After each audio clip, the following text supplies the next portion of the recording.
गणपति बाप्पा मोरया। बोलिए विघ्न हरता श्री गणेश की जय।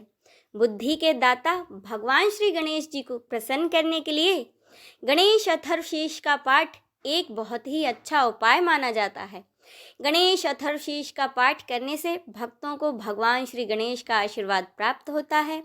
माना जाता है कि गणेश अथर्वशीष का पाठ सनातन धर्म में प्रमुख वेदों में से एक वेद अथर्ववेद का हिस्सा है।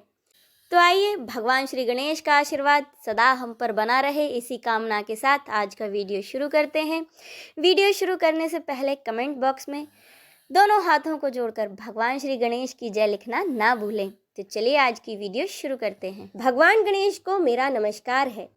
हे गणेश, तुम ही प्रत्यक्ष तत्व हो, एकमात्र तुम ही करता हो, तुम ही एकमात्र धरता हो, तुम ही एकमात्र हरता हो, निश्चय ही तुम ही सब रूपों में उपस्थित ब्रह्म हो, तुम ही साक्षात नित्य आत्म स्वरूप हो। हे श्री गणेश, आप मेरी रक्षा करो। आप वक्ता अर्थात बोलने वाले की रक्षा करो, आप श्रोता की रक्षा करो, आप दाता की रक्षा करो, आप धाता की रक्षा करो, व्याख्या करने वाले आचार्य की रक्षा करो, आप शिष्य की रक्षा करो, आप पश्चिम से रक्षा करो, आप पूर्व से रक्षा करो, आप उत्तर से रक्षा करो, आप दक्षिण से रक्षा करो, आप ऊपर से रक्षा करो, आप नीचे से रक्षा करो, आप सब ओर से मेरी रक्षा करो, आप चारों ओर से मेरी रक्षा करो।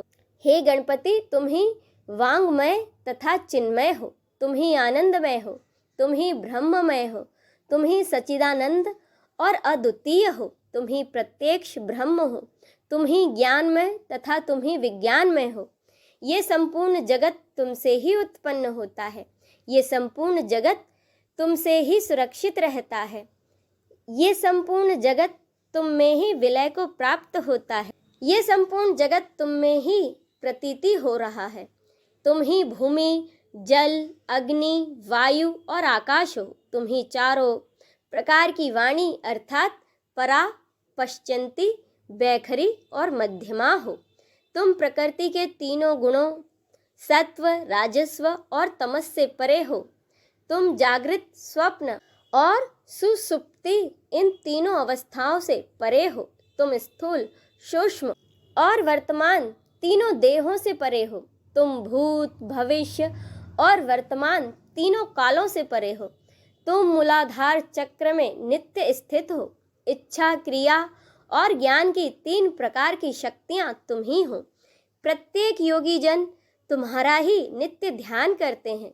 तुम ही ब्रह्मा हो, तुम ही विष्णु हो, तुम ही रुद्र हो, तुम ही इंद्र हो, तुम ही अग्नि हो, तुम ही वायु हो, तुम ही सूर्य हो, तुम ही चंद्रमा हो, तुम ही ब्रह्म हो। भुवः भूर्वः स्वः ये तीनों लोक तथा ओमकार वाच्य पर ब्रह्म ही तुम ही हो। गण के प्रथम शब्दांश ग का उच्चारण करने के बाद वर्णों के आदि अर्थात अ का उच्चारण करें। उसके बाद अनुस्वार अर्थात म का उच्चारण करें। इसके बाद इसे अर्धचंद्र से सुशोभित करें। इस प्रकार गम ओमकार से अवरुद्ध होने पर भी तुम्हारे बीज मंत्र का स्वरूप ओम गण बनता है।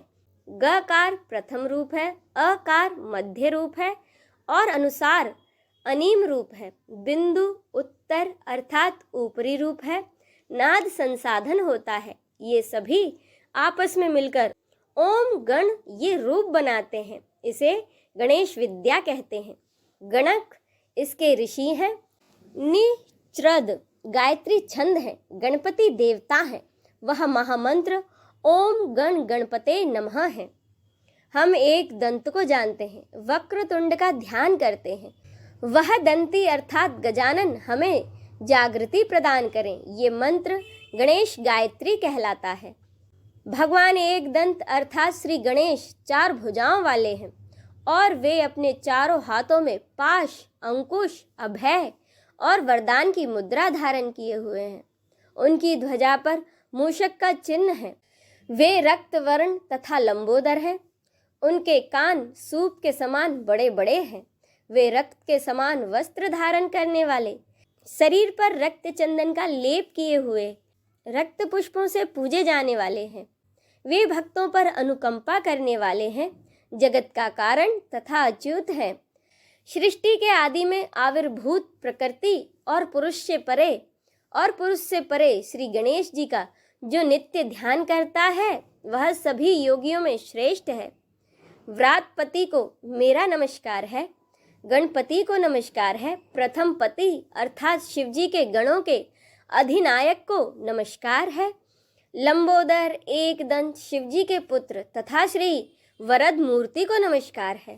यह अथर्वशीष है, जो भी इसका पूरी श्रद्धा से पाठ करता है वह ब्रह्म को प्राप्त करने का अधिकारी हो जाता है। उसके सब प्रकार के विघ्न बाधाएं समाप्त हो जाते हैं।